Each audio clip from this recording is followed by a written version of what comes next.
Welcome to success classes. आप सभी का बहुत बहुत स्वागत है। और एनसीईआरटी की सीरीज़ अपनी चल रही है। वन शॉट में हम एनसीईआरटी के चैप्टर्स को कवर कर रहे हैं। आज हम देखेंगे Euclid's geometry, introduction to Euclid's geometry. इसमें हम ज्योमेट्री के बहुत बेसिक कंसेप्ट समझेंगे और इनसे जुड़े हुए कुछ फॉर्मूलास आप कह लो, कुछ परिभाषाएं आप कह लीजिए, इनको आपको याद करनी है। कई बार ये प्रत्यक्ष अप्रत्यक्ष रूप से परीक्षाओं में पूछी जाती हैं, तो ये आपकी तैयार होनी चाहिए। ये वीडियो वर्ग 2 के लिए भी बहुत हेल्पफुल होने वाली है। टीजीटी पीआरटी दोनों के एग्जाम के लिए काफ़ी हेल्पफुल है। इससे क्वेश्चंस इनडायरेक्ट फॉर्म में आपको देखने को मिलते हैं। चलिए स्टार्ट करते हैं हम अपनी आज की वीडियो को। और इससे पहले आपने अभी तक टेलीग्राम चैनल को ज्वाइन नहीं किया है तो आप इसको ज्वाइन करिएगा। सक्सेस क्लासेस बाय अमित धाकड़ टेलीग्राम चैनल का नाम है। अब हम स्टार्ट करते हैं और एक एक करके हम चीज़ों को समझेंगे। ये वीडियो मैं आपको बता चुका हूँ, दोनों के लिए उपयोगी है, वर्ग 2 के लिए भी, वर्ग 3 के लिए भी, और यदि आप कोई सा टीजीटी एग्जाम्स देते हैं तो उसके लिए भी ये बहुत उपयोगी है। यूक्लिड की ज्यामिति का परिचय। अब ये टेलीग्राम का मैं आपको बता चुका और स्टार्टिंग में ही आपको बता देता हूँ। ये वर्ग 3 की टेस्ट सीरीज है। जिन अभ्यर्थियों ने अभी तक ज्वाइन नहीं करी है, आप इसको जरूर ज्वाइन करिएगा। इससे आपको बहुत बेनिफिट मिलेगा। बहुत ही अच्छे लेवल के प्रश्न आपको देखने को मिलेंगे। और ये एप्लीकेशन है, डिस्क्रिप्शन में आपको इसकी लिंक देखने को मिल जाएगी। सक्सेस क्लासेस व अमित धाकड़, ये जो आज हम पढ़ने जा रहे हैं, इसकी पीडीएफ भी आपको इसी एप्लीकेशन पे देखने को मिलेगी। तो पीडीएफ के लिए आप एप्लीकेशन को डाउनलोड कर लीजिएगा। ठीक, चलिए आगे चलते हैं हम। इसमें बहुत सारी बेसिक चीजें हैं, हमें पहले उनको समझना पड़ेगा। उसके बाद हम प्रश्नों को देखेंगे। प्रश्नों को समझने से पहले जो बेसिक कंसेप्ट होते हैं, कई बार अभ्यर्थियों को ये बोरिंग लग सकता है कि ये चीज़ हम क्या पढ़ने जा रहे हैं, लेकिन ये बहुत महत्वपूर्ण चीज़ है। एनसीईआरटी के बिंदुओं को लिया गया है और आजकल के जो एग्जाम्स बन रहे हैं, एनसीईआरटी के किस पॉइंट से प्रश्न बना दें कोई नहीं जानता। तो इन चीज़ों को समझना बहुत ज़रूरी है। बहुत बेसिक क्वेश्चंस में आते हैं, लेकिन यही अभ्यर्थियों से नहीं बन पाते।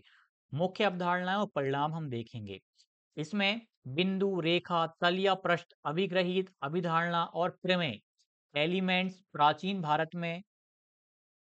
भारत में अग्निकुंड या वेदियों के आकार, यूक्लिड की पांचवी अवधारणा के समतुल्य रूपांतरण, अभिग्रहितों अभिग्रहितों के एक निकाय की संगतता। इसमें हम इन चीजों को पढ़ने वाले हैं। शायद आपको अभी समझ नहीं आया होगा, बिंदु क्या है, रेखा क्या है, तल क्या है, पृष्ठ क्या है, अभिग्रहित क्या है, ये पोस्टुलेट्स, एक्सियम्स, एलिमेंट, इन सभी को हम अभी ध्यान से अब भारत में अग्निकुंड, ये चीज अभी आपकी क्लियर हो जाएंगी। क्या पढ़ने जा रहे थे वहां पर वो बिंदु थे। अब प्राचीन भारत से भी प्रश्न बनते हैं। यदि आपसे याद कर कुछ इस चैप्टर में पहले ही बता देता हूँ, बहुत सारी चीजें याद करने वाली हैं आपको ट्रिक के माध्यम से। जिस भी तरीके से आप याद कर सकते हो आपको याद करना पड़ेगा।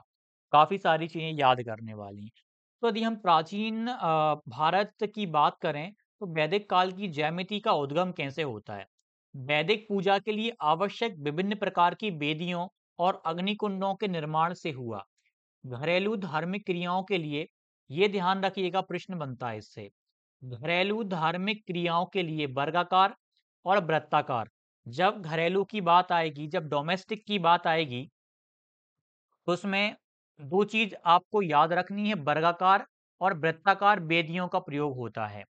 घरेलू धार्मिक की बात कर रहे हैं।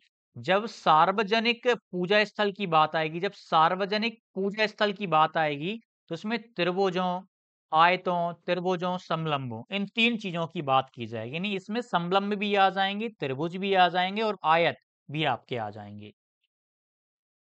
ये क्वेश्चन यदि बनता है तो काफी सारे अभ्यर्थी गलत कर देते हैं। कारण ये है कि यह भी पढ़ा हुआ है, ये भी।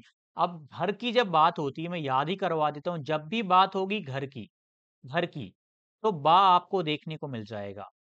क्या देखने को मिल जाएगा? बा। बा क्या बात है, घर की बात हो रही है। वाह, क्या बात है, घर की बात हो रही है। तो वर्गाकार वा से वृत्ताकार वा से। और जब बात आएगी सार्वजनिक की, तो ये ऑटोमेटिक याद रहेगा। एक याद रह गया, जब घर की बात हो गई, घरेलू की बात हो गई, तो वाह वाह, वर्गाकार वृत्ताकार। ऐसी आप इंग्लिश में देख सकते हो, स्क्वायर एंड सर्कुलर की बात होगी यहाँ पे जब डोमेस्टिक की बात हो रही है। और जब इसमें रेक्टेंगल्स, ट्रायंगल एंड ट्रेपीजियम ये आपके पब्लिक वर्शिप में यूज होते हैं। 3 चीजें पब्लिक में आ जाएंगी। सार्वजनिक 3 चीजें हैं, घरेलू 2 चीजें हैं। ये ऐसे याद कर लो आप, ठीक। तो मैं आपसे यदि प्रश्न पूछूं घरेलू धार्मिक क्रियाओं के लिए किस प्रकार की वेदियों का प्रयोग होता था, तो आप कहेंगे वर्गाकार और वृत्ताकार। वाह, हम घर में हैं, ऐसे याद करेंगे। सार्वजनिक में आप बोलेंगे आयतों, त्रिभुजों और समलंबों।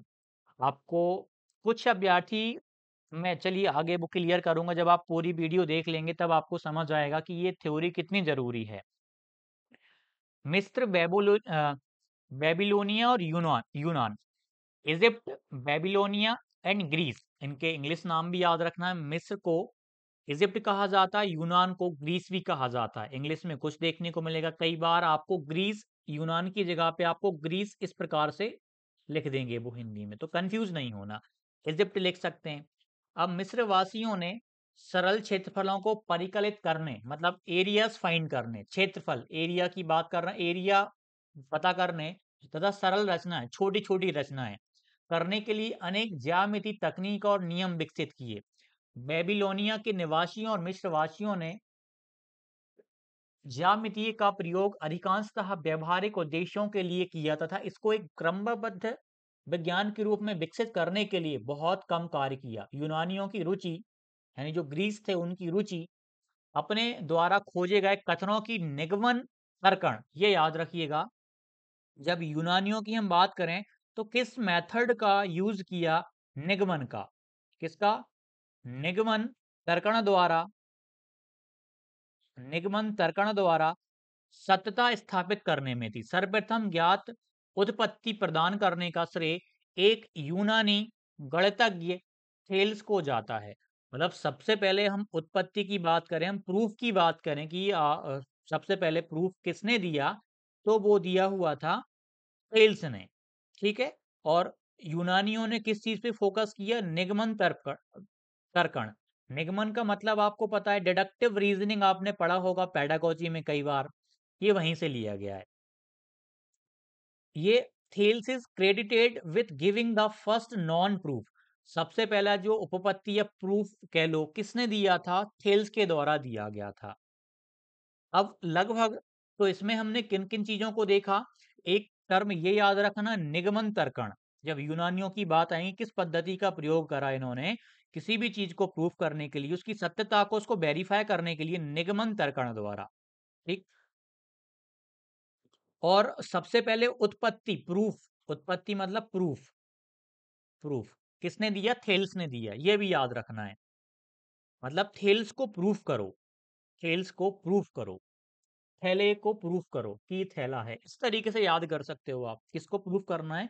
आपके सामने थैला रखा हुआ है, आपको प्रूफ करना है ये थैला है, तो आप कैसे करोगे प्रूफ? उसको डिफाइन करोगे, उसकी आकृति के द्वारा बताओगे, ये ट्रिक टाइप की। यूक्लिड के एलिमेंट्स, यूक्लिड्स एलिमेंट। अब एक पुस्तक लिखी हुई थी इन्होंने, उसके संबंध में बात हो रही है। यूक्लिड ने किताब लिखी थी, उसमें कुछ एलिमेंट्स रहे, कुछ चैप्टर्स रहे। लगभग 300 बीसी में यूक्लिड ने उस समय तक ज्ञात गणित को क्षेत्र के संपूर्ण ज्ञान को एकत्रित किया तथा उसे एलिमेंट्स नामक अपनी प्रसिद्ध कृति के रूप में व्यवस्थित किया। लगभग 300 ईस्वी पूर्व यूक्लिड ने क्या करा? गणित का जितना भी ज्ञान पता था उस समय तक, जो जानकारियां थी, एक सेकेंड, इसको मैं क्लोज कर देता हूं।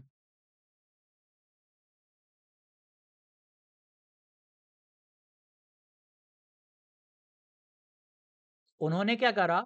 उस समय तक 300 बीसी, मतलब 300 ईस्वी पूर्व तक जितना भी ज्ञान गणित का था, उसको क्या करा इन्होंने? यूक्लिड ने एक किताब में संचित कर दिया।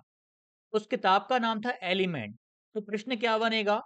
यूक्लिड की किताब कौन सी? एलिमेंट है। यूक्लिड ने कुछ गुणों को बिना सिद्ध किए सत्य मान लिया, कुछ प्रॉपर्टीज थी जिन्हें सत्य नहीं किया और उनको एज इट इज मान लिया कि ये ऐसा ही है।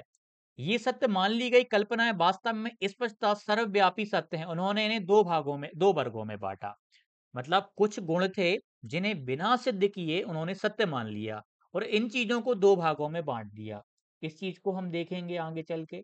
अब देखो यहाँ पे ये एनसीईआरटी से ही लिया गया है। उनकी किताब का नाम हमने पढ़ लिया एलिमेंट। इसको हम चेंज करते हैं। यूक्लिड की किताब का नाम है एलिमेंट्स। एलिमेंट्स की पुस्तक एक में 23 परिभाषाएं, कितनी परिभाषाएं दी हैं? 23 परिभाषाएं देकर किया।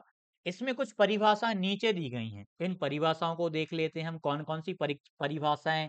23 परिभाषाओं में से कुछ इंपॉर्टेंट परिभाषाएं एनसीईआरटी में दी गई हैं। पहला, बिंदु की परिभाषा। एक बिंदु वह है जिसका कोई भाग नहीं होता। जैसे मैंने ये बिंदु बनाया, इसका कोई भाग नहीं होता, तो इसे हम बिंदु कहते हैं। परिभाषा आपसे पूछ ली जाए बिंदु क्या है, तो ऑप्शन रहेंगे। इसकी लंबाई होती है, लंबाई चौड़ाई ऊंचाई कुछ नहीं होती, इसका कोई भाग नहीं होता। तो एनसीईआरटी के थ्रू आप ये कर सकते हो, इसका कोई भाग कोई पार्ट नहीं होता। अब रेखा क्या है? एक रेखा लाइन चौड़ाई रहित लंबाई है। मतलब हम रेखा की बात करें, ये लंबाई है, ये एक लंबाई है, इसमें चौड़ाई नहीं होती, चौड़ाई रहित, चौड़ाई रहित। तीसरा, एक रेखा के सिरे बिंदु होते हैं। एक रेखा हम यदि लें, रेखा के सिरे बिंदु होते हैं ये। एक सीधी रेखा ऐसी रेखा है जो स्वयं पर बिंदुओं के साथ सपाट रूप से स्थित होती। मतलब जो रेखा बनी हुई है, बहुत सारे बिंदुओं से मिलकर बनी हुई है। बहुत सारे दिख नहीं रहे, लेकिन हर जगह बहुत सारे बिंदु हैं। अनंत बिंदुओं से मिलकर के सपाट एक के पास एक रखे हुए हैं, एक के पास एक बिंदु रखा हुआ, बहुत पास पास, बहुत पास पास, बहुत छोटे बिंदु हैं। पृष्ठ क्या है? सरफेस क्या है भाई? जिसकी केवल लंबाई और चौड़ाई होती है। क्लियर है? ये चीज भी आपकी क्लियर होगी। एक सेकंड रुकिएगा।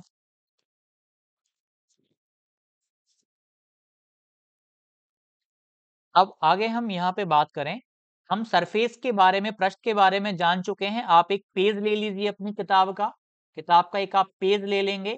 उस पेज में लंबाई होगी और चौड़ाई होगी। उस पेज में लंबाई होगी, चौड़ाई होगी, उसे हम सरफेस कहेंगे, पृष्ठ कहेंगे।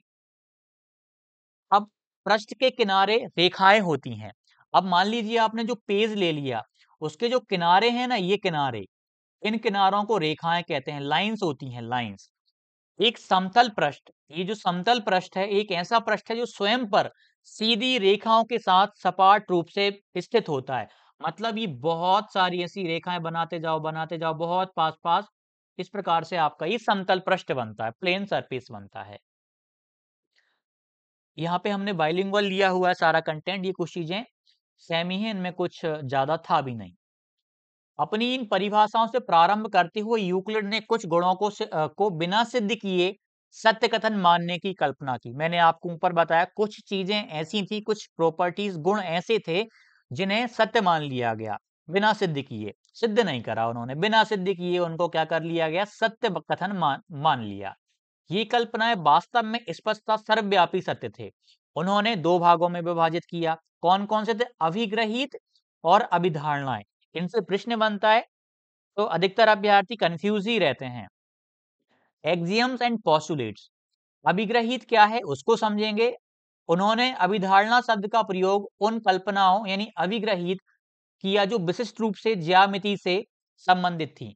मैं इसकी बात कर रहा हूं, अभिधारणा पोस्टुलेट्स की बात कर रहा हूं। यानी ये मुख्य रूप से ज्यामिति से संबंधित थी। जब बात आए पोस्टुलेट्स की, तो पोस्टुलेट्स किससे कनेक्टेड हैं आपके? ये कनेक्टेड हैं ज्यामिति से।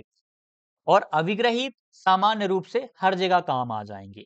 दूसरी ओर सामान्य अवधारणाएं, जिन्हें प्रायः एक्सियम्स अभिग्रहित कहा गया, वे कल्पनाएं थी जिन्हें निरंतर गणित में प्रयोग किया गया और जिनका केवल ज्यामिति से ही विशेष संबंध नहीं था, यानी गणित की अन्य शाखाओं से भी संबंधित थे।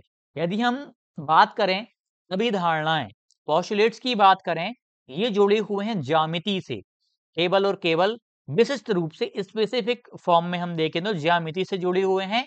लेकिन जब बात आती है अभिग्रहित की, ये आपके किसी विशेष तौर पे से संबंध नहीं है, हर चीज से इनका कनेक्शन है। अब आ गए थेल्स। हमने अभी थैला संबंधी देखा और सबसे पहला प्रूफ इन्होंने दिया था। वो श्रेय जाता है कि उन्होंने सबसे पहली ज्ञात उत्पत्ति प्रूफ प्रदान की। सबसे पहली कोई चीज, किसी चीज का प्रूफ किया तो थेल्स ने किया। किस चीज का प्रूफ किया? यह उत्पत्ति इस कथन की थी कि व्रत का व्यास व्रत को समद्विभाजित करता है। यदि हम व्रत बना लें, ये इसको कलर चेंज कर लेते हैं, ये व्रत है। व्रत का व्यास, इसका व्यास बनाते हैं। व्यास क्या होता है? जो बिल्कुल सेंटर से निकल के जाता है और दो बराबर भागों में बांटता है। व्रत का व्यास व्रत को समद्विभाजित करता है, मतलब जितना एरिया ऊपर है, जितना एरिया ऊपर है उतना ही एरिया नीचे है, अर्थात दो बराबर भागों में विभाजित करता है। ये पहली उत्पत्ति थी, सबसे पहली उत्पत्ति गणित के इतिहास में, जो कि थेल्स द्वारा दी गई। और ये यूनानी थे। कहाँ के थे? यूनानी। ये भी याद रखना है आपको। प्रश्न आ सकता है कि किस चीज की उत्पत्ति सबसे पहले दी थेल्स ने, लेकिन किस चीज के बारे में? कि व्रत का जो डायमीटर है, diameter of the circle divides it in two parts, इसे दो भागों में डिवाइड करता है। थेल्स एक सबसे प्रसिद्ध शिष्य पाइथागोरस थे। पाइथागोरस किसके शिष्य हैं? थेल्स के ही शिष्य हैं। मतलब थेल्स के यदि हम शिष्य की बात करें तो पाइथागोरस हैं। ये भी आपको याद रखना है। पाइथागोरस, पाइथागोरस, जिसका नाम आपने अवश्य सुना होगा, क्यों नहीं सुना? बिल्कुल सुना है। अब आ गए एक्जियम्स, आ गए अभिग्रहित आ गए, जो कि विशेष तौर पे केवल ज्यामिति से संबंधित नहीं है, ज्योमेट्री से संबंधित नहीं है, गणित की अन्य शाखाओं से भी इनका संबंध है। ये आपको याद रखने हैं। अभिग्रहित 7 अभिग्रहित हैं, 5 अभिधारणाएं हैं। बस इतना है। उसके बाद अपने प्रश्न स्टार्ट हो जाएंगे, थोड़ा बहुत इसको देखेंगे, प्रश्न अपने स्टार्ट हो जाएंगे। बहुत अच्छे लेवल के प्रश्न सारे बनेंगे आपको, बस इतनी थ्योरी देख लो आप। इन्हें याद करना है, इनको सबसे चैलेंजिंग टास्क है इनको याद करना। मैं याद भी करवाऊंगा। एक्जियम्स की बात करें, अभिग्रहित की बात करें,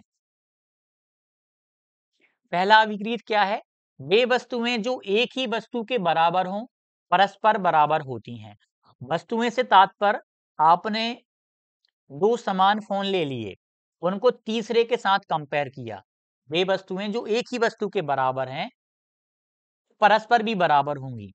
आपके पास में, चलिए कोई सी भी चीज आप ले लो, आपके पास आप मान लीजिए एनसीईआरटी है आपके पास, एनसीईआरटी, एनसीईआरटी बुक है। कौन सी की? 10th की मैथ है आपके पास, 10th की मैथ है। ये आपके पास एक बुक है, ठीक। और एक आपके पास, इसको थोड़ा हम सिस्टमेटिक बना लेते, एक बुक ये है आपके पास, एक बुक ये है, equal to the same thing. ये दोनों किसी तीसरी बुक के साथ बराबर हैं। मतलब ये वाली जैसी बुक है ना, वैसी की वैसी बुक ये है, जैसी बुक ये है वैसी ही ये है। यानी ये वाली बुक इसके बराबर है, ये वाली बुक इसके जैसी है। तो आप बताओ आपस में भी एक सी होंगी कि नहीं? मतलब ये पुस्तक इससे मैच कर रही है, ये पुस्तक इससे मैच कर रही है, तो ये भी आपस में बराबर होंगे कि नहीं? जैसे कि ए यदि सी के बराबर है और बी भी सी के बराबर है, तो ए और बी भी आपस में बराबर हो जाएंगे कि नहीं? बिल्कुल हो जाएंगे। यही है पहला एक्जियम, पहला अभिग्रहित। इसको ध्यान रखना है। पहले अभिग्रहित में दो चीजों को कंपेयर किया गया है तीसरे चीज के साथ। पहली को कंपेयर किया गया तीसरी के साथ, दूसरी चीज को भी कंपेयर किया गया तीसरी के साथ। यानी पहली चीज तीसरी के बराबर, दूसरी भी तीसरे के बराबर, तो आपस में दोनों वस्तुएं भी बराबर हो जाएंगी। पहला रूल है, पहला नियम है, याद रखने वाला है। सिंपल है, एनसीईआरटी वाले से याद रख सकते हो। पहले हमने एनसीईआरटी पढ़ी, पहले हमने एनसीईआरटी पढ़ी, उसके बाद ही हमने कुछ पढ़ा। दूसरा, यदि बराबरों को बराबरों में जोड़ा जाए तो पूर्ण भी बराबर होते हैं। if equals to be if equals be added to the equals, the wholes are equal। जैसे आपको दिया गया है a, आपको दिया गया है b, आपके पास c है, आपके पास d है। आपने कुछ नहीं किया, बराबर में बराबर जोड़ दिया। a में आपने c जोड़ दिया, b में आपने d जोड़ दिया, तो आपस में ये बराबर हो जाएंगे कि नहीं? बिल्कुल बराबर हो जाएंगे। मान लीजिए आपके पास मैंने दिया x बराबर y है, आपस में दोनों बराबर हैं। इनमें मैं यदि आप 2 जोड़ दो, आप क्या जोड़ दो? 2। यहाँ पर भी आप 2 जोड़ दो, इस तरफ भी आप 2 जोड़ दो। तो देखो x और y तो पहले बराबर थे, इनमें हमने बराबर को जोड़ दिया, हमने 2 को जोड़ दिया तो x प्लस 2 बराबर y प्लस 2 हो जाएगा। यदि बराबरों में बराबरों को जोड़ दिया जाए तो पूर्ण भी बराबर होगा, जो पूरा प्राप्त होगा वो भी बराबर होगा। क्लियर है? If equals be added to equals to the equals the wholes are equal. ये दूसरा है, ये 2 से याद कर लो, हमने 2 जोड़ा, क्या जोड़ा? 2 जोड़ा तो पूरा भी हमें 2 मिल गया। x प्लस 2 बराबर y प्लस 2। तीसरा है, यदि बराबरों को बराबरों में से घटाया जाए, शेषफल भी बराबर होते हैं, इसमें घटाने वाली बात आ जाएगी, यही चीजें घटा देंगे हम। आप 2 यहां से भी घटा लो, आप 2 यहां से भी घटा लो, तब भी वह चीज इक्वल ही रहेगी। आप चाहो तो एक और तरीके से कर लो, जोड़ने वाला और घटाने वाला। आपके पास 5 है, इस तरफ भी 5 है, आपस में बराबर है, इनमें से हम एक को जोड़ लेते हैं, इसमें भी एक जोड़ो, इसमें भी एक जोड़ो, तो जो पूरा मिलेगा हमें ये 6 बराबर 6, जो पूर्ण है वो भी हमें बराबर मिल गया। सिमिलरली उसका उल्टा है, उसका उल्टा ले लो आप। चलो इसमें 2 जोड़ लो, 2 जोड़ना आसान रहेगा, आप 2 जोड़ लो तो ये 7 बनेगा और ये भी 7 बनेगा। अब यहां भी मान लो बराबर 5 है, 5 है, तो यहाँ पे आप क्या करोगे, आप 3 घटा लो, यहाँ से भी 3 घटा लो, 2 बराबर 2, मतलब 5 और 5 आपस में बराबर थे, दोनों में से हमने बराबर वैल्यू ने 3-3 घटा दिया तो 2-2 मिल गया, हमें समान वैल्यू मिल गई। तो यदि हम बराबरों में से बराबर घटाते तो शेषफल जो बचेगा वो भी हमें बराबर ही मिलेगा। तीसरा है, तीसरा 3 से गाड़ा काम बिगाड़ा, ऐसे याद करो, घटा रहे हैं मतलब कुछ नेगेटिव चीज कर रहे हैं, कुछ नेगेटिव चीज कर रहे हैं। तो 2 नंबर सम संख्या है, पॉजिटिव नंबर, अच्छा नंबर है, पॉजिटिव मानते हो आप, तो इसमें क्या हो रहा है, जोड़ रहे हैं, 2 मतलब जोड़ रहे हैं, 3 मतलब घटा रहे हैं, याद हो गया। पहले वाले में क्या करा, एक बराबरों को हमने कंपेयर किया, दूसरे में हमने जोड़ा, तीसरे में हमने बराबरों को घटाया, चौथे में हम संपाती पे आ जाएंगे। वे वस्तुएं जो परस्पर संपाती हो, परस्पर बराबर होती, संपाती मतलब कोइंसाइड हो, एक दूसरे को पूर्ण रूप से ढक रही हो। Things which coincide with one another are equal to one another. आपके पास 2 किताबें ले लीजिए, ठीक, एक दूसरे के ऊपर आप रखोगे, एक दूसरे को ढक लें, तो वो क्या कहलाएंगी, संपाती कहलाएंगी, और वो आपस में बराबर भी होंगी, एक से भी होंगी, सेम टू सेम भी होंगी। ठीक है, ये आप समझ गए। मान लीजिए आप इसको एग्जाम्पल से याद करो, आपके पास है मोबाइल, आपके पास है मोबाइल, आपका मोबाइल जो भी है उसका नाम लिख लो, आपके पास जो भी है वो मोबाइल लिख लो।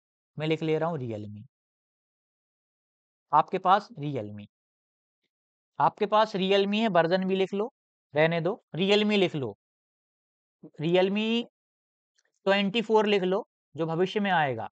रियलमी नहीं, आईफोन लिखते हैं, अच्छा है, आईफोन लिखते हैं, आईफोन, आईफोन लिख लिया, कौन सा लिख लिया, 20 प्रो लिख लो, ठीक है, भविष्य के हिसाब से। अब आपके पास में आईफोन 20 प्रो है और आपके दोस्त के पास भी आईफोन 20 प्रो है, आप दोनों को एक के ऊपर एक रखोगे, इसको, तो मुझे बताओ दोनों संपाती होंगे कि नहीं, एक दूसरे को बिल्कुल कवर कर लेंगे, ढक लेंगे, तो यही चीज है। और ये आपका आईफोन है 4 लाख का, कितने का, 4 लाख का, याद रखना 4 लाख का आपका आईफोन है, और एक के ऊपर एक आपने रखा, तो एक दूसरे को ढक लिया, यानी संपाती हो गए। वे वस्तुएं जो परस्पर संपाती हों, परस्पर बराबर भी होंगी, तो दोनों आईफोन 20 प्रो जो हैं क्या रहेंगे, बराबर ही रहेंगे, एक से रहेंगे, सेम रहेंगे, कोई परिवर्तन। वैसे ही आप वैल्यू के लिए भी कर सकते हो, कोई नंबर के लिए भी कर सकते हो, किसी भी और अन्य वस्तु के लिए कर सकते हो, लेकिन याद करना, आपके आईफोन कब संपाती हो रहे थे, जब वो 4 लाख के थे। कितने लाख का आईफोन 20 प्रो आएगा, 4 लाख का। पूर्ण अपने भाग से बड़ा होता है, सिंपल सी चीज है। आपके पास में ये सर्कल है, इसका एक छोटा सा भाग आपने ले लिया, ये वाला भाग, ये सर्कल है, इसका ये छोटा सा वाला भाग आपने ले लिया। मुझे बताओ बड़ा कौन होगा, ये पूरा सर्कल बड़ा होगा कि ये वाला भाग बड़ा होगा, तो आप कहेंगे कि पूरा बड़ा होता है, पूर्ण भाग अपने आप से बड़ा होता है। मैं आपसे कहूं, आपके पास, आप अपने हाथ से याद करिए, 5 फिंगर्स हैं, कितनी फिंगर्स हैं, 5 फिंगर्स हैं। मैं आपसे कहूं कि एक फिंगर 5 फिंगर की तुलना में कैसी रहेगी, या 5 फिंगर एक फिंगर की तुलना में क्या रहेगी, 5 उंगलियां ज्यादा बड़ी रहेंगी कि एक उंगली आपकी बड़ी रहेगी, 5 ज्यादा, तो 5 से याद कर लो, आपने हाथ से याद करा, आपके हाथ से, हाथ की अंगुलियां, हाथ की अंगुलियां, हाथ की अंगुलियां। कैसे याद करा आपने? सिंपल था, याद हो गया होगा। 5 हैं फिंगर्स, उनमें से केवल एक फिंगर को आप देखोगे तो पूरी फिंगर की तुलना में एक छोटी रहेगी और बाकी आपकी पूरा का पूरा जो फिंगर्स हैं वो ज्यादा बड़ी रहेंगी। बे वस्तुएं जो एक ही वस्तु की दोगुनी हो परस्पर बराबर होती हैं। 2 3 6 से याद करो, 2 3 6, 2 3 6 से याद करो, 2 का 3 गुना करोगे ये हो जाएगा। बे वस्तुएं जो एक ही वस्तु की दुगनी है परस्पर बराबर भी होंगी, और सातवें में बे वस्तुएं जो एक ही वस्तु की आधी हैं। अब 7 को आधा करो, कितना आएगा? 3.5 आएगा। 7 को आधा करना है, 6 आपका 2 3 6 आया। इनमें कोई खास तरीके नहीं लगते, इसलिए हम मैंने जो तरीके बताए उनको एक दो बार करोगे तो खुद याद हो जाएगा। पहला वाला तो आपका हो गया था, बे वस्तुएं जो एक ही वस्तु के बराबर थी, आपस में बराबर हो गई थी। एनसीईआरटी बुक आपने इस पहली बुक को कंपेयर किया दूसरी बुक से, इस दूसरी नहीं, पहली बुक को, पहली ये पहली बुक है, दूसरी बुक है, तीसरी बुक है। पहली और तीसरी बराबर है, दूसरी और तीसरी बराबर है, तो पहली और दूसरी भी बराबर हो जाएंगी। दूसरे में 2 एक अच्छा नंबर था तो आप जोड़ रहे थे तो पूरा आपको बराबर मिल गया था।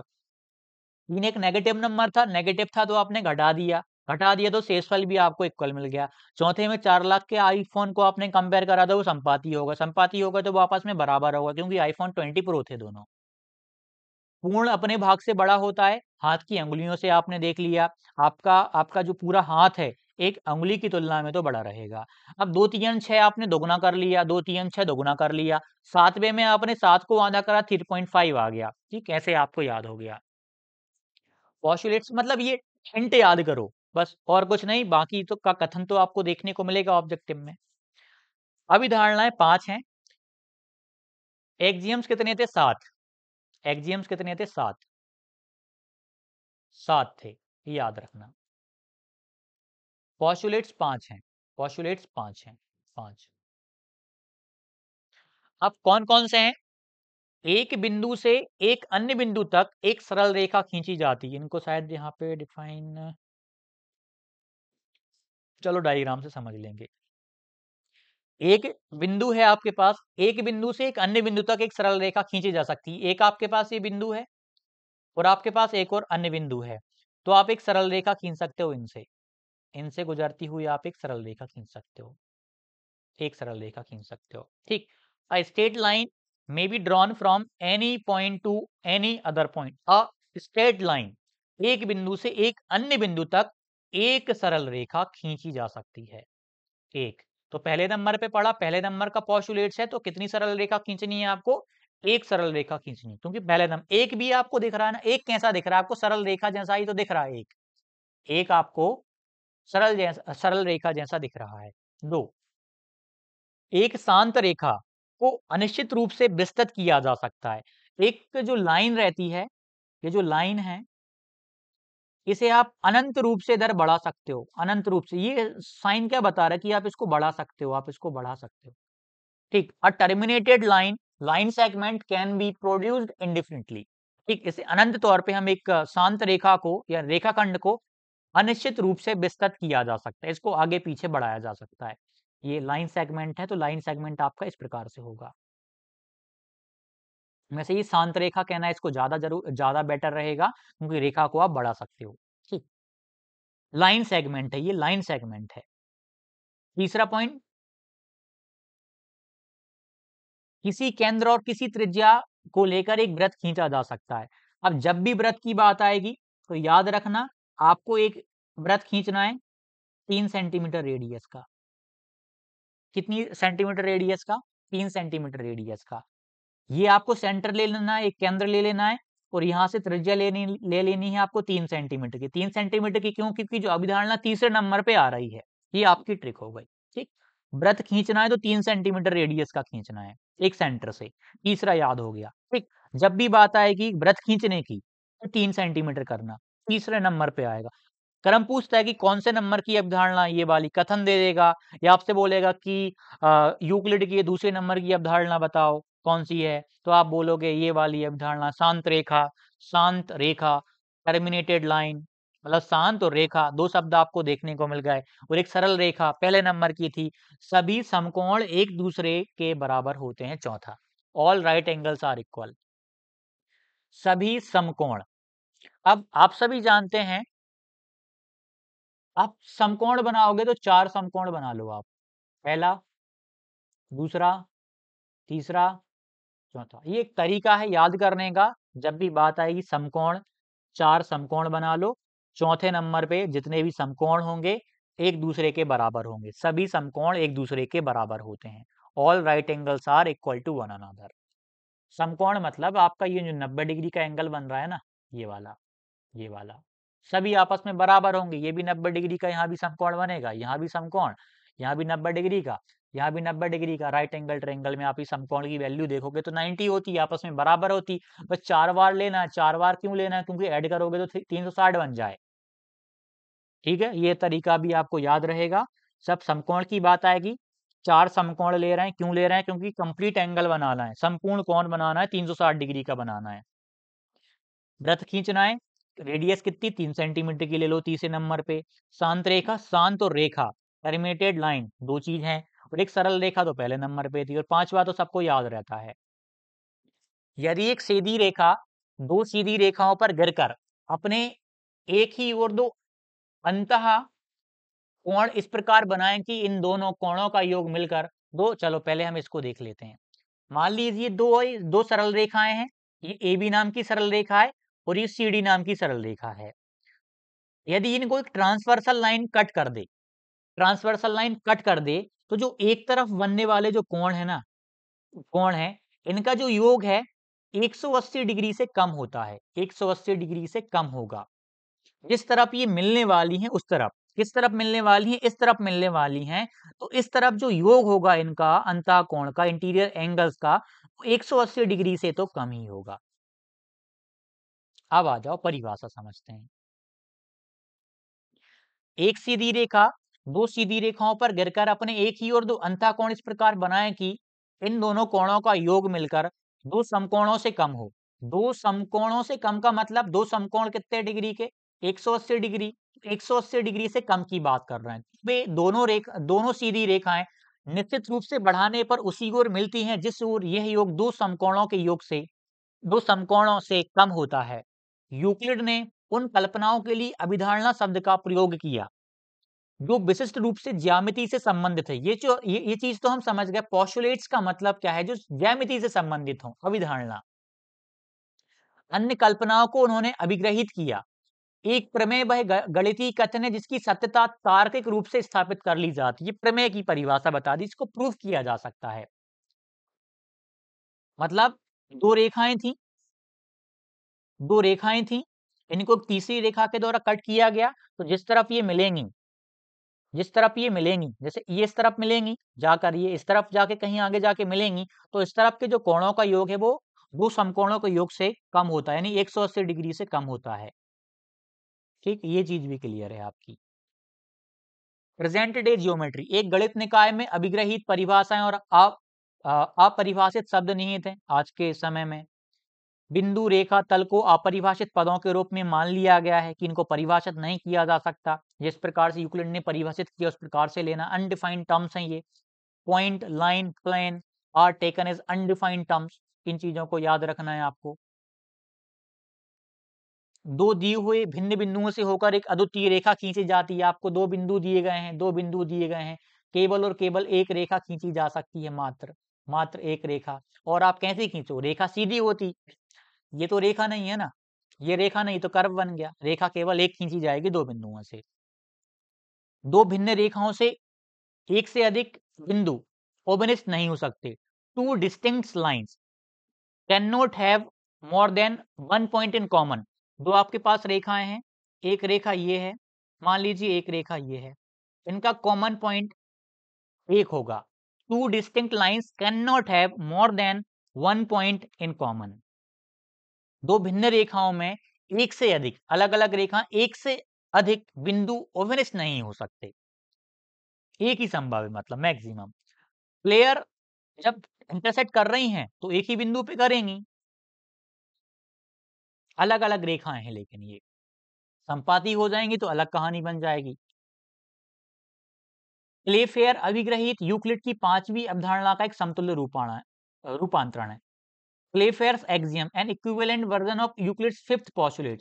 बस इतना याद रखना है, कुछ नहीं करना, कि यूक्लिड का जो पांचवी अवधारणा थी हमने अभी देखी थी, दो रेखाएं थी इस प्रकार की, उनको एक तीसरी रेखा कट कर रही थी, जिस तरफ मिलेंगी, जिस तरफ ये रेखाएं आगे चल के कहीं मिलने वाली हैं, उस तरफ का जो कोणों का योग है, अंतः कोणों का योग है, वो 180 डिग्री से कम या दो समकोणों के योग से कम होता है। इसे प्लेफेयर्स एक्सियम भी कहा जाता है। अब अपने आ गए प्रश्न। अब देखना, आप जो भी आपके प्रश्न है बहुत तीव्र गति से आपका इनका उत्तर आएगा, कारण ये हमने थ्योरी को समझा हुआ है, उसके माध्यम से आप बहुत जल्द आंसर ला पाएंगे। पहला प्रश्न देखिएगा, ठोसों से बिंदुओं तक 3 चरण हैं। The 3 steps from solids two point. अब 3 चरण कौन कौन से हैं? सबसे पहली बात, ठोस से चल रहे हैं बिंदु की ओर, तो सबसे पहले तो आपको ठोस देखना है, पहले नंबर इसमें रेखा रेखा ये आएगा ही नहीं। ठोस से बिंदु तक जा रहा है, ये वाला हो सकता है या ये वाला हो सकता है। आप सभी ने पढ़ा, जो ठोस होता है ना, उसमें पृष्ठ होते हैं, सरफेस होते हैं, और सरफेस में, पृष्ठ में आपने क्या देखा, रेखाएं होती हैं, और रेखाएं किससे मिलकर बनी होती हैं? बिंदु से मिलकर बनी होती हैं। तो ऑप्शन नंबर ए। ठोस की बात कर रहे हैं, ठोस से आप किसी भी चीज को आप ले लो, आप बेलन को ले लो, आप बेलन को ले लो, सिलेंडर ले लो, आप किसी भी आकृति को आप ले सकते हो, किसी भी आकृति को आप ले सकते हो। ठीक, ये आपने ले लिया बेलन, ये ठोस है, किससे मिलके बना होगा? पृष्ठ से। इसको जब आप ओपन करोगे तो क्या बन जाएगा? आयत सा बन जाएगा। एक क्या बन जाएगा? आयत बन जाएगा। और ये जो पृष्ठ है, ये जो सरफेस है, ये सॉलिड है, सॉलिड है, ये आपका सरफेस है, सरफेस रेक्टेंगल टाइप का। इसके बाद ये सरफेस काय से मिलके बना होगा? रेखाओं से, लाइन से ही मिलके बना है ना। ये किससे मिलके बना है? लाइन से ही मिलके बना होगा, लाइन से मिलके बना होगा, लाइन से। उसके बाद यदि हम देखें तो ये जो लाइन है ना, जो लाइन है, लाइन काय से मिलके बनती है? अब भी हमने देखा था, पॉइंट से, बिंदुओं से, बिंदुओं से। क्लियर था? सिंपल सी चीज थी, अब कभी नहीं भूलोगे आप। एक ठोस की विमाओं की संख्या कितनी है? एक ठोस में कितनी विमाएं होती हैं? डायमेंशंस मतलब लंबाई, चौड़ाई, ऊंचाई, क्या क्या संभव है? आप बेलन ले लो, शंकु ले लो, कोई सा भी आप ठोस ले लो, आपका मोबाइल ले लो, क्या क्या संभव है? लंबाई, चौड़ाई और ऊंचाई संभव है। लेंथ, ब्रेड्थ और हाइट। ठीक, घन, घनाभ, सिलेंडर, जो भी आपको लेना है, शंकु, ब्रेथ तो आपका 2D में आ जाएगा। जो भी आप ले लोगे, सब में कितनी विमाएं होती हैं? डायमेंशंस होते हैं, 3 होती हैं। कौन कौन सी? कौन कौन सी? लेंथ, लंबाई, लंबाई, चौड़ाई और ऊंचाई। लेंथ, विड्थ और हाइट, ये चीज होती है इसमें। एक पृष्ठ की विमाओं की संख्या, एक पृष्ठ में कितनी विमाएं होती हैं? एक पृष्ठ में कितनी विमाएं हो सकती? ये सरफेस है, ये पृष्ठ बना लिया आपने, आपकी किताब का पेज बना लिया, मतलब एक सरफेस की बात कर रहे हैं, ये 2D आकृति है, इसमें लंबाई होगी और इसमें बस चौड़ाई होगी, तो 2 आ जाएगा प्रश्न में। हम किताब की बात नहीं कर रहे, किताब एक सरफेस की बात कर रहे हैं हम। आप अपने घर में जो दीवार देख, उसके सरफेस की बात कर रहे हैं मात्र हम। उसकी लंबाई होगी और चौड़ाई होगी। हम पूरे कमरे की बात नहीं कर रहे, कमरे की बात करेंगे तो वो तो ठोस आकृति में आ जाएगा, 3 में माए, लंबाई, चौड़ाई, ऊंचाई संभव है। ठीक, एक बिंदु की विमाओं की संख्या। अब बिंदु में कितनी विमाएं होती? आसानी से बता सकते हो कि हमने सबसे पहले ही पढ़ लिया था, 0। इस बिंदु की परिभाषा हमने देखी, इसका कोई भाग ही नहीं होता। यूक्लिड ने अपनी प्रसिद्ध कृति एलिमेंट्स को निम्नलिखित में विभाजित किया। अभी हमने देखा कितने चैप्टर्स में डिवाइड करा था उन्होंने? 13 चैप्टर्स में डिवाइड करा था। 13 अध्याय हैं, इस चीज को याद रखिएगा।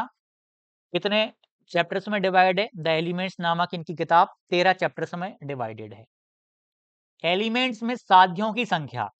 साध्य, propositions in the elements are, साध्यों का मतलब आप परिभाषाएं कह लो, आप थ्योरम्स कह लो, पोस्टुलेट, सब कुछ मिलाकर के कितनी चीजें थी? 465। ये याद करने वाला है, आपको याद करना पड़ेगा 465।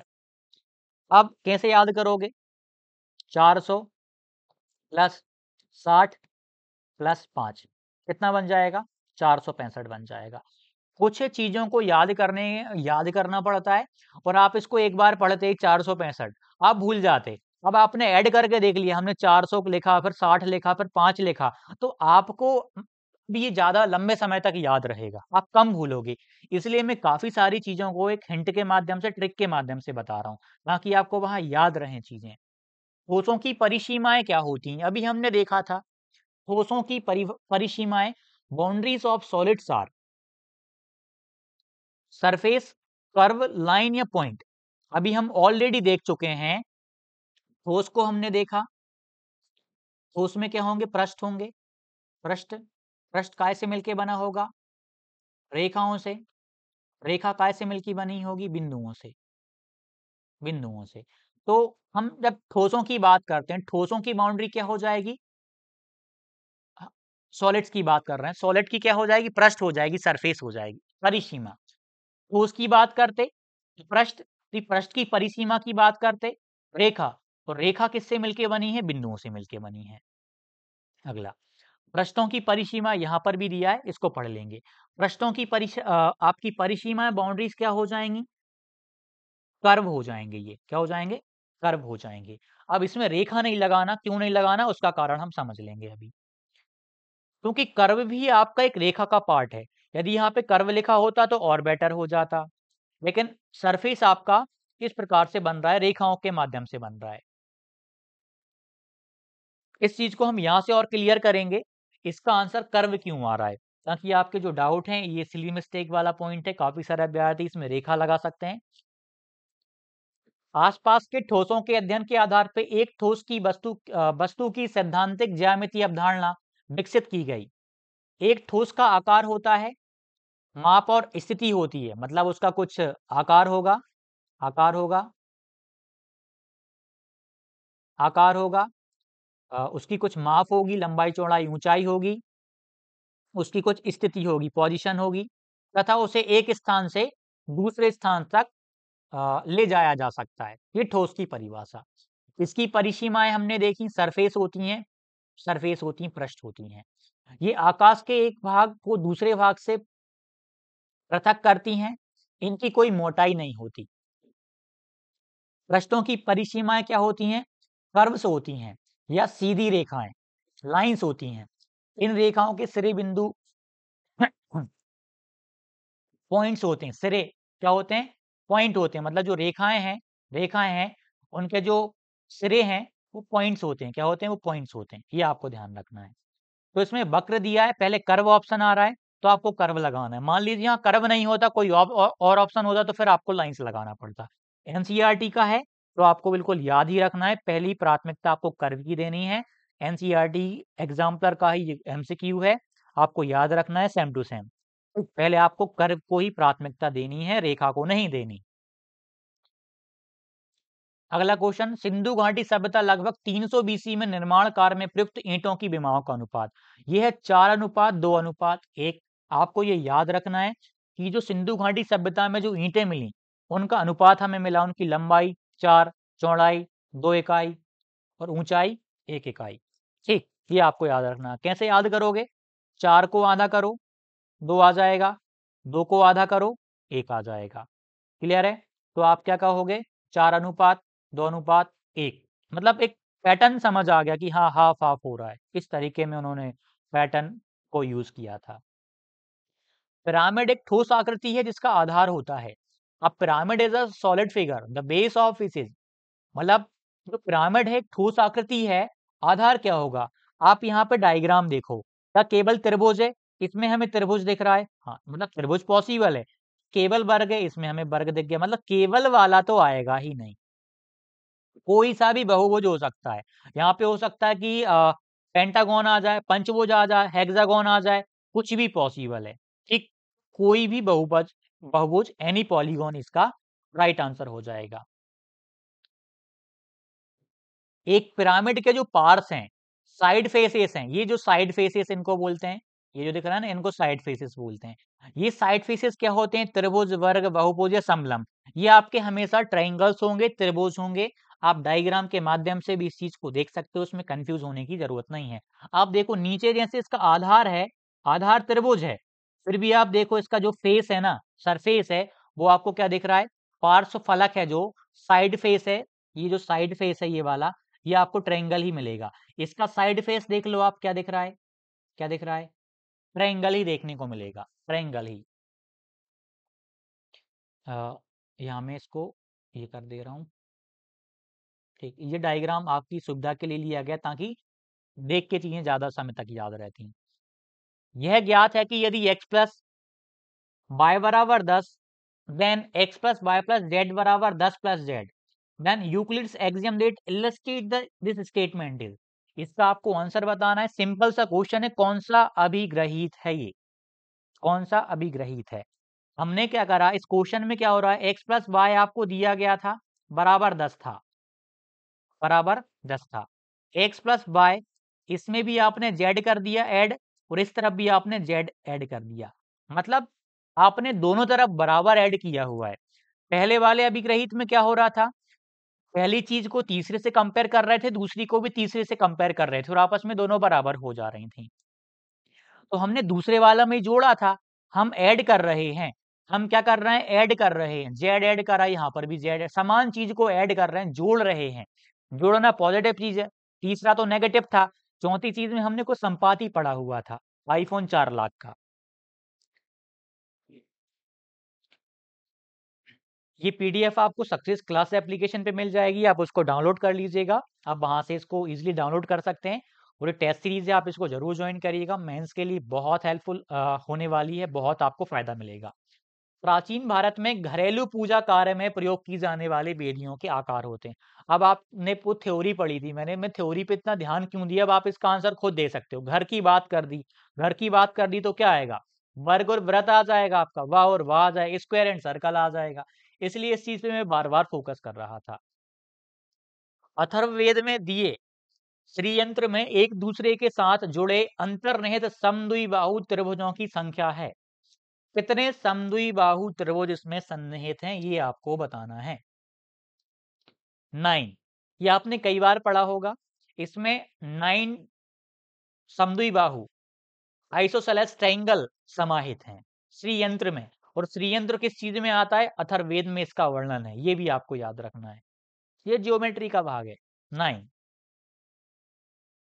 अब कैसे याद करोगे, श्री यंत्र 9 मतलब नो, 9 मतलब नो, याद नहीं हो रहा, याद नहीं हो रहा, याद नहीं, याद नहीं हो रहा, it means no, no remembering. ठीक, श्रीयंत्र, क्योंकि बहुत डिफिकल्ट सा डायग्राम आपको देखने को मिल रहा है। ठीक, 9 है, वैसे ये याद रहता है, सबको याद रहेगा। आप जब कभी भी एक चीज आपको बताता हूँ, जब भी आपको कोई चीज याद ना हो, केवल आपको एक ही काम करना है उस चीज में, क्योंकि याद करने वाली चीजें भी बहुत होती हैं। जब याद करने की आवश्यकता है तो शब्दों को तोड़ो, आप शब्दों से कुछ जुगाड़ करो, शब्दों को आपस में जोड़ने की कोशिश करो। थोड़ा सा भी, 30 सेकंड भी आपने टाइम दे दिया, फिर कैसी भी बने, अच्छी बने बुरी बने, लेकिन आपके दिमाग में वह चीज बैठ गई। यूनानियों ने निम्नलिखित पर बल दिया। अब हमने इस चीज के बारे में देख ही लिया था, डिडक्टिव रीजनिंग, मैंने कितना बार बार वहां पे फोकस किया था कि निगमन तर्कण, निगमन तर्कण, आपने निगमन विधि पढ़ी होगी, पहले नियम दिए जाते हैं, उसके बाद हम उदाहरण पे जाते हैं, उसके बाद उदाहरण पे। आगमन में क्या होता है, पहले किसी भी चीज के उदाहरण दे दिए जाते हैं, उसके बाद हम नियम पे पहुंचते हैं, फिर हम नियम पे पहुंचते हैं आगमन में। तो इसका राइट आंसर निगमन तर्कण आ जाएगा। अगला क्वेश्चन, प्राचीन भारत में आयतों, त्रिभुजों, समलंबों में संयोजित आकारों की बेदियां निम्नलिखित में प्रयोग होती थीं। घर के लिए तो होंगी नहीं, दोनों तो हो नहीं सकता। सार्वजनिक पूजा स्थल, तीन चीजें हो रही थी पब्लिक वर्शिप के लिए यूज, क्या, आयतों, आयत, त्रिभुज और समलंब, रेक्टेंगल, ट्रायंगल एंड ट्रेपेजियम्स। ठीक, ये आपको याद रखना था। यूक्लिड निम्नलिखित देश का निवासी था। 17 वाले में यूक्लिड कहाँ का था, ग्रीस का था, आपको याद रखना है। यूनान का था, ग्रीस का। देखो भारत का तो नहीं है, इतना तो हमें पता है। बेबीलोनिया भी हमने नहीं पढ़ा, सभ्यता जरूर है लेकिन वहां का नहीं था, इजिप्ट का भी नहीं था, यूनान का था। ग्रीस का, इंग्लिश में याद करो, ग्रीस, क्या, ग्रीस, यूनान का। या फिर ऐसे याद करो, यूनानी यूक्लिड, यूनानी यूनानी, Euclid, Euclid, you you you you हाँ, ऐसे याद रहेगा, ग्रीस का था। थेल्स निम्नलिखित देश का वासी था? बेबीलोनिया, इजिप्ट, ग्रीस या रोम? इसका आंसर आपका आ जाएगा ग्रीस। कहाँ का था? ग्रीस। और थेल्स का शिष्य कौन था, आपने वो पता ही होगा, पाइथागोरस। पाइथागोरस किसका विद्यार्थी था? थेल्स का। 19 वाले में अभी अभी हमने पढ़ा।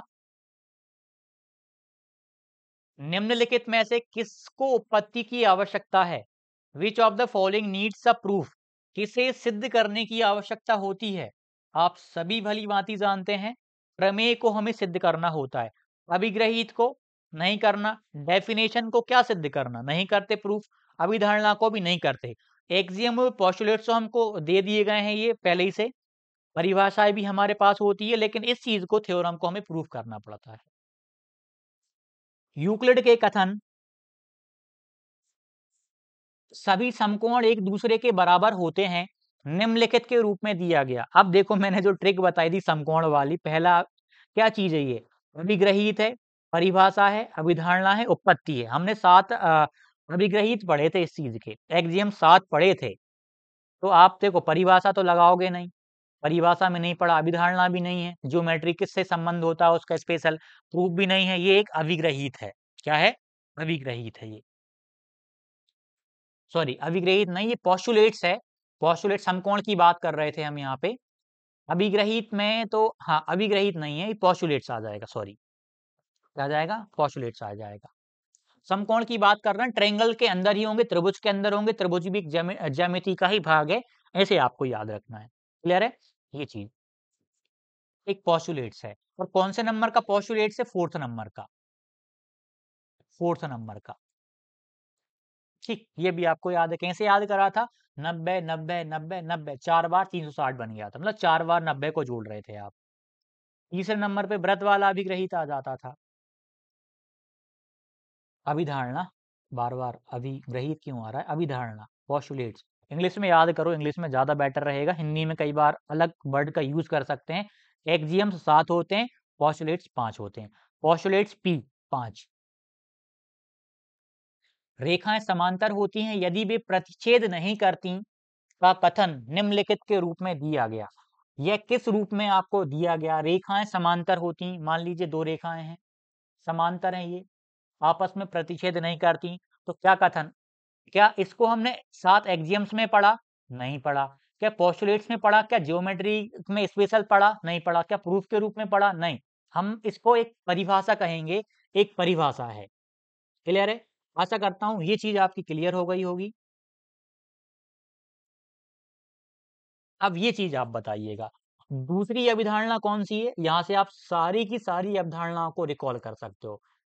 ज्यादा डिफिकल्ट अब ये चीज आपको नहीं लग रही होंगी, क्योंकि हमने पढ़ लिया। तो बताइए, दूसरे नंबर की विग्रहित की जब बात आती, एक्सियम पे जाइए, 2 में हम जोड़ रहे थे। आप तो ट्रिक पे जाओ, 2 में हम क्या कर रहे थे? जोड़ रहे थे, कुछ जोड़ रहे थे। बे वस्तुएं जो एक ही वस्तु के बराबर हो, बराबर होती है, तो फर्स्ट पोस्टुलेट है, तो फर्स्ट वाला है। यदि बराबरों को बराबरों में जोड़ा जाए तो पूर्ण बड़ा, हाँ इसमें जोड़ते थे, ये सेकंड है। मतलब ये अपना option number B right answer. तीसरा, यदि बराबरों को बराबरों में से घटाया जाए, तो सी नंबर का भी नहीं होगा, ये थर्ड पोस्टुलेट है। संपाति, ये भी नहीं होगा। संपाति कौन से नंबर का था? फोर्थ नंबर का था। फिफ्थ नंबर में हाथ से याद करा था आपने, पूर्ण संबंधी, मतलब जो पूर्ण है वो एक छोटे भाग से तो बड़ा ही होगा। और 2 3 6, 6 से याद करा आपने, दोगुना कर रहे थे। और 7 वाले एक्सियम में क्या कर रहे थे आप? हाफ कर रहे थे। क्लियर है? तो ये चीज आपको याद होगी। आशा करता हूँ कि आपको सारे के सारे एक्सियम्स याद हो गए होंगे। यूक्लिड की 5वीं अवधारणा क्या है? ये चीज अब हमें समझनी है। पूर्ण अपने भाग से बड़ा होता है, ये नहीं होगा। ठीक, ये तो आप पोस्टुलेट भी नहीं है, ये तो एक्सियम है। 5वीं अवधारणा की बात कर रहे हैं। 5वीं अवधारणा सबसे बड़ी थी, 5वीं अवधारणा थी, वैसे दिख गया होगा आपको ऑप्शन नंबर डी। अब हम समझ लेते हैं इनको भी। ये एक्सियम है आपका, ये वाला तो आपका अभिग्रहित था। किसी केंद्र और किसी त्रिज्या को लेकर एक वृत्त खींचा जाता है। बताइए कौन से नंबर की अवधारणा है आप? वृत्त हमने खींचा था लेकिन 3 सेंटीमीटर रेडियस का खींचा था, तो ये भी नहीं होगा। सभी समकोण एक दूसरे के बराबर होते हैं। हमने 90-90 को 4 बार ऐड करा था। समकोण 90-90 को 4 क्यों कर रहा था ऐड? ताकि 360 कंप्लीट एंगल बन जाए। ये स्ट्रिक के माध्यम से याद करा था, ये भी नहीं। डी नंबर आपका हो जाएगा। यदि एक सीधी रेखा दो सीधी रेखाओं पर गिरकर अपने ही एक और दो अंतः कोण इस प्रकार बनाए कि इन दो कोणों का योग मिलकर दो समकोणों से कम हो, तो वे दोनों सीधी रेखाएं अनिश्चित रूप से बढ़ाने पर उसी ओर मिलती हैं जिस योग दो समकोणों से कम होता है। जिस ओर समकोणों से जो योग है ना, दो समकोणों से कम होता है, मतलब 180 डिग्री से कम होता है, ऐसा भी लिखा आ सकता है। वे वस्तुएं जो एक ही वस्तु की दुगनी होती हैं आपस में क्या होंगी? उसी वस्तु की आधी होंगी, उसी वस्तु की दोगुनी होंगी, या फिर बराबर होंगी, या फिर बराबर नहीं होंगी। इसका आपको राइट आंसर बताना है। तो एग्जाम्पल के द्वारा समझें, दो वस्तुएं जो एक ही वस्तु के बराबर हैं, आप किताब के माध्यम से ले लो। दो वस्तुएं जो एक ही वस्तु की दुगनी है, मान लो ये है जो वे वस्तुएं जो एक ही वस्तु की दुगनी है। हम दो ले सकते हैं, 5 ले सकते हैं, 3 2 ले सकते हैं। इसका डबल करो, इसका डबल करो, 4 आएगा, इसका 4। लेकिन आपस में बराबर वस्तुएं लेना है हमें, ठीक है? तो आपका option number A right answer आएगा। आपस में बराबर वस्तुएं, the things which are double of the same thing. मतलब कोई चीज है, हम दो चीज और ले रहे हैं, दो चीज और ले रहे हैं, लेकिन हम इस चीज का डबल कर रहे हैं और इसी चीज का हम यहाँ पर भी डबल कर रहे हैं, तो ये जो डबल है ना आपस में, ये दोनों बराबर होंगे, ये आपस में बराबर होंगे। इसे ऐसे समझो, 5 रुपए हैं आपके पास, 5 रुपए का नोट है, 5 का नहीं, आप 10 का ले लो। 10 रुपए का नोट है आपके पास, इसको डबल करोगे 20 रुपए, इसको भी आप डबल करोगे 20 रुपए, तो आपस में ये भी क्या हो गए? बराबर हो गए। एक ही वस्तु थी, एक ही नोट था, दोनों तरफ डबल कर दिया, तो आपस में बराबर हो जाएंगे, 20 रुपया 20 रुपया। अगला, अभिग्रहित ऐसी कल्पनाएं हैं जो एक्सियम्स के बारे में अभी अभी हमने समझा और अच्छे से भी इसके बारे में जाना था कि गणित की सभी शाखाओं में सर्वव्यापी सत्य है, विशिष्ट रूप से ज्यामिति से संबंध है। ज्यामिति से संबंध तो केवल किस चीज का था? पोस्टुलेट्स का था, पोस्टुलेट्स का, पोस्टुलेट्स का, अभिधारणाओं का, अभिधारणा, अभिधारणा है, ठीक। ये आपका आ जाएगा, सभी शाखाओं में एक्सियम्स को यूज किया जाता है, ठीक, सर्वव्यापी सत्य है। प्रमेय नहीं, परिभाषाएं नहीं। ये वाला क्वेश्चन, चलो छठा आपको होमवर्क दे दूंगा। छठा वाला तो आप यूं आसानी से बता, नहीं छठा बता दोगे आसानी से आप, चलो फिर भी हम देख लेते हैं। पांचवा सैंपल क्वेश्चन 5 है, जॉन की आयु मोहन की आयु के बराबर है, राम की आयु वही है जो मोहन की है, यूक्लिड की वह अभिग्रीत बताइए जो जॉन और राम की आयु के संबंध में स्पष्ट करती है। ये होमवर्क है, कमेंट करना है आपको। एक्सियम है, कौन सा एक्सियम है? पहला, दूसरा, तीसरा, चौथा। आसानी से आप इसके आंसर को बता सकते हो, ज्यादा डिफिकल्ट नहीं, थोड़ा सा दिमाग लगाना है, समझ आ जाएगा। छठा मैं करवा दे रहा हूँ, थोड़ा सा दिमाग लगाना है ज्यादा। ये वैसे इसका आंसर भी आप बता सकते हो, यदि एक सीधी रेखा दो सीधी रेखाओं पर गिरकर अपने एक ही ओर दो अंतः कोण इस प्रकार बनाए कि इन दोनों कोणों का योग 120 डिग्री हो, तो दोनों सीधी रेखाएं अनिश्चित रूप से बढ़ाने पर उस ओर परस्पर मिलेंगी जहां कोणों का योग होगा। तो कोणों का योग कितना होगा वो आपको बताना है। कितना है? 180 डिग्री से अधिक, ये तो पॉसिबल ही नहीं है। जब 120 डिग्री ही यहाँ पर संभव हो पा रहा है, ये पांचवी अवधारणा है ये यूक्लिड की, पांचवा पोस्टुलेट है ये तो किसी भी हाल में नहीं होगा। यदि योग आपका, हमने क्या देखा, योग वहां पे 180 डिग्री आ रहा था, दो समकोणों का आ रहा था, हम 180 डिग्री से कम ले रहे थे ना, हमने इसकी भी बात नहीं करी, से कम की बात करी थी, से कम की बात करी थी वहां पे। से कम की बात। तो 180 डिग्री वाला तो आएगा ही नहीं, क्योंकि सम उस तरफ 120 डिग्री तक ले पा रहे हैं हम। तो आपका ये तो किसी हाल में पॉसिबल ही नहीं है 180 डिग्री से अधिक। 120 डिग्री से कम क्या पॉसिबल है? आप कह सकते हो पॉसिबल। आप कह सकते हो 120 डिग्री से अधिक। ये तो आप किसी भी हाल में नहीं कह सकते आप, किसी भी। 120 डिग्री के बराबर, क्या आप 120 डिग्री के बराबर कह सकते हो? हाँ, आप 120 डिग्री के बराबर इस कारण कह सकते हो क्योंकि दे दिया गया है, उस ओर परस्पर मिलेंगी जहां कोणों का योग होगा 120 डिग्री के बराबर। आप इसमें कंफ्यूज हो रहे होंगे 120 डिग्री से कम पे। नहीं, सबसे मिनिमम क्वालिफिकेशन 120 डिग्री की बात कर दी उन्होंने। मिनिमम क्वालिफिकेशन 120 की बात कर दी। यदि एक सीधी रेखा दो सीधी रेखाओं पर परस्पर गिरकर अपने एक ही और दो अंतः कोण इस प्रकार बनाए कि इन दोनों कोणों का योग 120 डिग्री आ जाए, 120 डिग्री हो। अब आप सोचेंगे कि 120 डिग्री से कम भी तो आंसर हो सकता है कि नहीं, आप बताइए। नहीं, पॉसिबल है, बन जाएगा, मिल जाएंगी उस तरफ भी इस कंडीशन में, लेकिन 120 आएगा क्योंकि ये 180 डिग्री से कम आ गया। मिनिमम कंडीशन क्या थी कि 180 डिग्री से कम, दो समकोणों के योग से कम तरफ वाली तरफ वो मिलती हैं। जैसे लाइन देखो, इस चीज को समझना बहुत जरूरी, नहीं तो आप ये लगा दोगे फिर। देखो, एक रेखा हमने ये ली, एक रेखा हमने ये ली, इनको एक रेखा ये एक कट कर रही है, ये रेखा कट कर रही है, ये एक कोण है, ये कोण है। इनको हम आगे बढ़ाएं, इसको और इसको इस तरफ आगे बढ़ाते हैं, इसको भी आगे बढ़ाते हैं, यहां पर कहीं मिल रही हैं। तो उन्होंने बोला कि जो कोण है ना वो 120 डिग्री आ रहा है, मतलब 180 डिग्री से तो कम वाली कैटेगरी में आ गया, तो 120 डिग्री के बराबर संभव है। तो कहाँ मिलेंगी? जहां 100 कोणों का योग 120 डिग्री के बराबर हो जाएगा। क्लियर है? आशा करता हूँ ये आपको समझ आ गया। तो आपका ये वाला भी नहीं होगा, आपका ऑप्शन नंबर सी इसका राइट आंसर हो जाएगा। ये क्वेश्चन वो हैं जो सीधे के सीधे पूछे जाएंगे। इसकी वैल्यू चेंज कर देंगे, 130, 150, 170 कर देंगे। इस वाले क्वेश्चन में नाम परिवर्तित कर देंगे, आएगा प्रश्न यही। और ऐसे प्रश्न आते रहे हैं सर। तो आशा करता हूँ ये चीज आपको समझ आई हुई होंगी। और एक चीज आपको क्लियर करूं, हो सकता है इस चैप्टर में थोड़ी सी प्रॉब्लम आई हुई हो, क्योंकि बहुत सारी चीजें याद करने वाली थी। आपने शायद पहली बार भी पढ़ी हुई हो। आप एक बार और नोट्स को पढ़ लोगे। मेन चीज था याद करने वाला। आपको मैंने याद करवाने की ज्यादा कोशिश करी, समझाने की जहां आवश्यकता थी वहां पे हमने चीजों को अच्छे से समझा भी।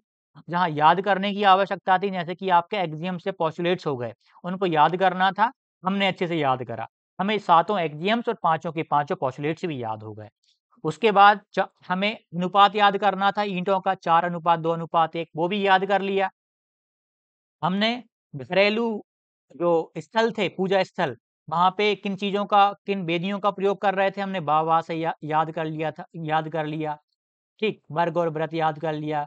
हमने सार्वजनिक वाले का भी याद कर लिया था, आया त्रिभुज समलम्ब वाले का। और भी जो बाकी चीजें थी वो हमने याद करी ट्रिक के माध्यम से, जितना हम कर सकते थे।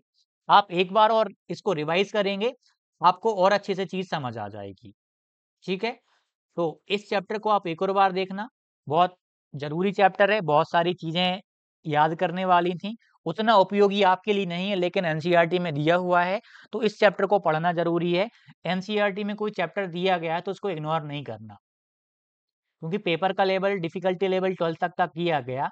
भले ही आपसे प्रश्न 10th स्तर तक के पूछें वो, लेकिन डिफिकल्टी लेवल का मतलब आप समझते हैं, तो आपको हर तरीके से तैयार रहना पड़ेगा।